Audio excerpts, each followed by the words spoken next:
Milan, Indiana may look much like other small Midwestern towns. Even its name may not seem special, unless you know that in the movies it was known by the name of Hickory. And that one particular movie, Hoosiers, told the real-life story of a small school that came out on top. We competed against everybody. 751 schools, and we came out #1, worked our way through it all.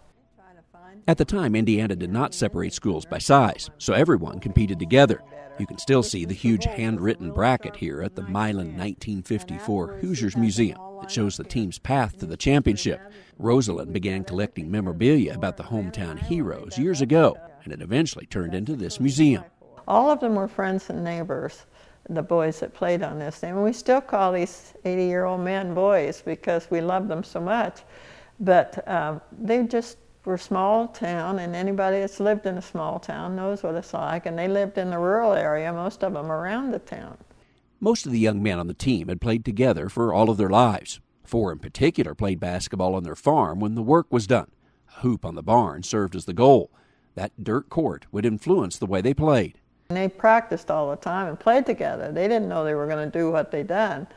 But anyway, they tell the story about that they always went to the right because there was a manure pile on the left of their goal where they played, and they always knew, so they got into this habit.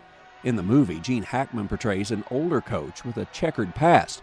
That was not the case for the real-life coach in Milan.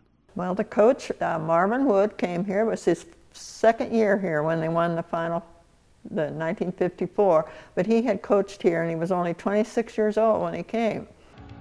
The team went to the Final Four in his first year and won the championship the second year. It was a moment immortalized in the movie Hoosiers.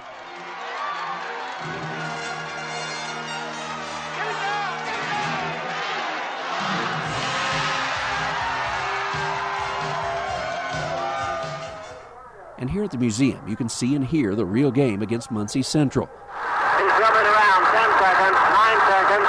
Bobby Clark dribbling, 6 seconds. Clark going down, jump, shoots from the circle, scores! Now 1 second, the game's over.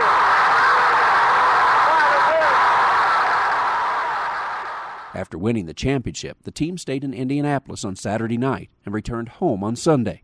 So when they come home, they had all these people here waiting for them. And they said, well, there must have been a wreck because the cars they were in were way out in the country. And they said, well, what's holding everything up? It must have been a wreck or something. You know, and here it was, all these people waiting on them.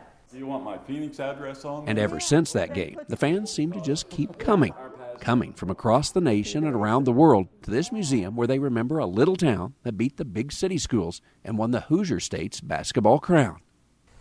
It's been over 60 years since Milan won the state championship.